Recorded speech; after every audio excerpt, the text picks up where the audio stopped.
Hello दोस्तों। मैं आ गया हूँ लेके एक और नई स्टोरी आप सबके लिए। सिर्फ लव स्टोरी हिंदी चैनल पे। राहुल और प्रिया का प्यार स्कूल से शुरू होकर कॉलेज तक पहुंच चुका था। दोनों एक दूसरे से बेहद प्यार करते थे और दोनों ने एक साथ ढेर सारे सपने देख रखे थे। अपनी खुशहाल जिंदगी के राहुल का ये आखिरी साल था। कॉलेज में शाम को मिलने की बात कहकर प्रिया ने फोन काट दिया था। राहुल ने घड़ी देखी तो अभी दिन के 3 बज रहे थे। वह प्रिया से मिलने के लिए बेचैन हो रहा था। आज राहुल ने महसूस किया कि प्रिया की आवाज में एक बेचैनी सी थी। शाम होने को आई थी।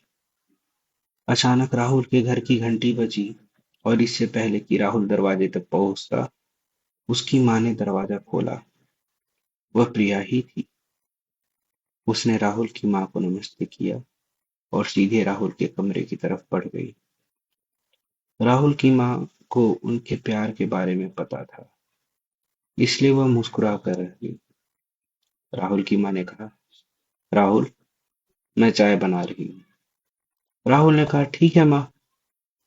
फिर राहुल ने प्रिया को गले लगाया। राहुल की बाहों में सिमटी प्रिया ने अचानक अपना सर राहुल की तरफ उठाया। राहुल का जैसे सीना फट गया हो। प्रिया की तरफ देखकर प्रिया की आंखों में आंसू भरे हुए थे। राहुल समझ नहीं पाया कि अचानक ऐसा क्या हो गया। फिर उसने सबसे पहले प्रिया के आंसू पूछे और राहुल ने प्रिया से पूछा, क्या हुआ राहुल? क्या हुआ प्रिया? तुम रो क्यों रही हो? इतना सुनते ही प्रिया जैसे और टूट गई और बिना आवाज के वह और रोने लगी। उसकी आंखों से निकलते आंसू राहुल का सीना चीर रहे थे। राहुल से रहा नहीं गया और उसने सबसे पहले दरवाजा बंद किया ताकि प्रिया के रोने की आवाज कमरे से बाहर न जाए। फिर उसने प्रिया को अपने बिस्तर पर बिठाया और खुद नीचे फर्श पर बैठ गया और प्रिया का हाथ अपने हाथों में लेकर उसने प्रिया से कहा, बोलो ना प्रिया, ऐसा क्या हुआ? तुम इतना रो क्यों रही हो? तुम्हें पता है नहीं मेरे दिल पे क्या गुजर रही है तुम्हारे आंसू देखकर। अब प्लीज बताओ क्या हुआ है। प्रिया ने अपने आंसू पोंछे और अपने आप को संभालते हुए राहुल का हाथ पकड़कर बोली, हमारा साथ यहीं तक था जान। हमारे रास्ते आज के बाद कभी साथ नहीं होंगे। राहुल को जैसे एक झटका लगा।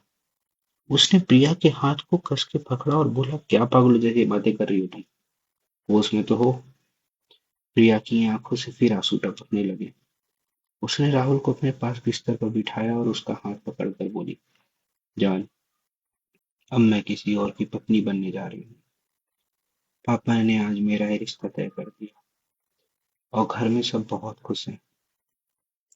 राहुल पागलों की तरह उसकी तरफ देखकर प्रिया की बातें सुन रहा था। उसे समझ नहीं आ रहा था कि वह कैसे और क्या बोले। फिर थोड़ी देर बाद जैसे उसे होश आया, उसने प्रिया की आंखों में झांक कर कहा, तुम मजाक कर रही हो ना जान? हालांकि राहुल की आवाज कर रही थी कंपन। खुद राहुल को बता रही थी कि वह जानता था कि अब सब कुछ खत्म हो चुका है और प्रिया मजाक नहीं कर रही।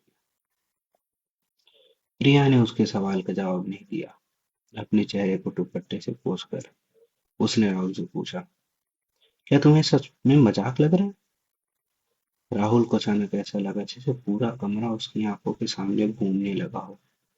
उसने अपना सर अपने हाथों से पकड़ लिया और एक शब्द न कहकर फर्श की तरफ देखने लगा। सब कुछ धुंधला सा दिख रहा था क्योंकि उसकी आंखों में आंसू भर आए थे और जो अभी उसकी बचपन की मोहब्बत प्रिया ने उसको तोहफे में दिए थे। प्रिया बिस्तर से उठी और दरवाजे की तरफ बढ़ी। राहुल अभी भी वैसा ही बैठा हुआ था। प्रिया ने जब राहुल का नाम लेकर पुकारा तो राहुल हैरान होकर प्रिया की तरफ देखने लगा। आज तक जो प्रिया उसे जान के अलावा कुछ नहीं कहती थी, आज शादी तय होते उसने उसको नाम से बुला रही थी। अचानक जैसे राहुल को होश आया, उसके चेहरे पर आंसुओं को साफ देखा जा सकता था। उसके होठों पर एक दर्द भरी मुस्कुराहट थी। उसने प्रिया की तरफ गौर से देखा और बोला, तुम ये कहने वाली हो ना कि मैं तुम्हारी शादी में कोई बाधा न डालूं? प्रिया ने सुनकर सर झुका लिया और हल्के से बोली, हाँ राहुल, यही कहना था।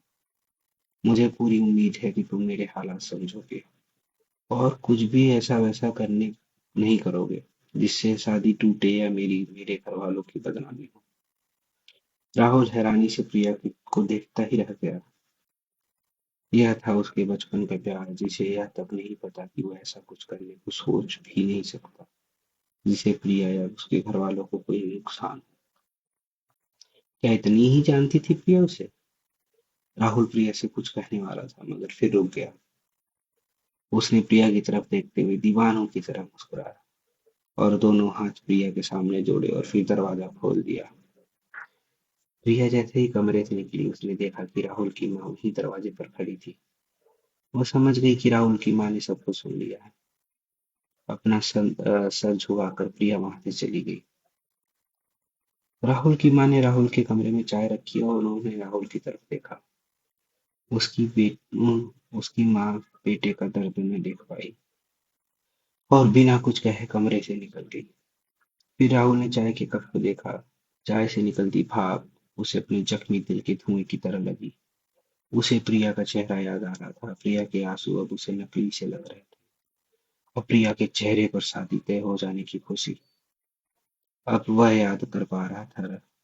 राहुल का सिर्फ दिल ही नहीं, भरोसा भी टूटा था। उसने कमरे से बाहर देखा तो अंधेरा बढ़ने लगा था। बाहर भी उसकी जिंदगी में भी अंधेरा बढ़ रहा था। राहुल की आंखों से फिर से आंसू गिरने लगे।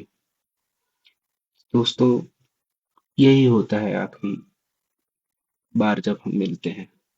तो इसी पे कुछ लाइनें हैं। अब हमारा सफर खत्म हुआ। हाँ, ये मेरी आखिरी गजल है तुम पर। इस बार मैं तुमसे मिलने से लेकर बिछड़ने तक का याद लिखता हूँ। तुम्हें एक खूबसूरत सा चांद तो खुद को एक टूटा हुआ तारा लिखता हूँ। तुमसे मिलने की खुशी लिखता हूँ तो तुमसे जुदा होने का गम लिखता हूँ। इस बार मैं तुम्हारी खूबसूरती लिखता हूँ तो खुद की बदनसीबी भी लिखता हूँ। पता नहीं क्यों पर तुम्हें अपना सोच कर लिखता हूँ तो कभी तुम्हें किसी गैर का होते देख कर लिखता हूँ। हाँ, इस बार मैं चाहता था तुम्हें अपने दिल की बात सुनाने को, पर सुना न पाया। इसलिए अपने मन की गहराइयों को अपने गजलों में तुम्हारे लिए लिखना चाहता हूँ। अब जाने में ही सुकून है, आगे बढ़ जाने में ही भलाई है। मगर फिर याद करेंगे किसी रोज किसी अनजान मोड़ पर। तब तक के लिए तुम्हें अपनी गजलों में लिखना चाहता हूँ। चलो कोई ना, कुछ पल के लिए ही सही पर तुम मेरे तो थे ना। अब हालात बदल गए तो क्या हुआ, तुम्हारी यादें तो मेरे पास है ना। हाँ, आज भी याद है मेरे पास तुमसे वो हर रोज बात करना। बेवजह ही सही पर तुम्हारे पास रहना। हाँ, अब भी तुम्हारी यादों में वो तुम्हारी सारी तस्वीर संभाल रखा हूँ। बेवजह ही सही पर तुम्हें हमेशा के लिए चाह बैठा हूँ। मेरे दिल के सारे अरमान तुम्हारे साथ रहने को टूट गए तो क्या हुआ, पर तुम हमेशा मेरे जहन में तो हो। धन्यवाद दोस्तों, यही था आज का मेरा सफर। नेक्स्ट वीडियो में अब हम मिलेंगे। अगर आपको कुछ ख्वाहिश हो तो आपको प्यार भरी कहानियां या सैड वाली स्टोरीज जो सुनने हो, आप कमेंट करें, लाइक करें। हाँ, मैं मान सकता हूँ ऑडियो क्वालिटी थोड़ा सा खराब है क्योंकि अभी ये शुरुआत है।